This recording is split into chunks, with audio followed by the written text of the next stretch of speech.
Chào mừng anh chị đến với Ga Auto Tuần Châu, hệ thống sơn ô tô và sơn xe máy chuyên nghiệp tại Cần Thơ. Thì hôm nay sau 3 ngày hoàn thiện thì chiếc xe đã phát lên mình một chiếc áo mới thì mang mã màu Jupiter 589.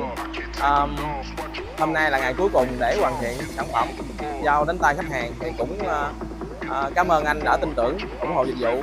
Thì năm 2025 thì không biết nói gì hơn, kính chúc anh và gia đình cũng như quý khách hàng của Ga Auto Tuần Châu được vạn sự như ý, bình an, chào phát tài phát lộc. Năm 2025 thì quý vị nào có nhu cầu sơn xe làm đẹp, các dịch vụ nội thất của ô tô cũng như là phây mâm, hãy đến với Ga Auto Tuần Châu. Xin kính chào.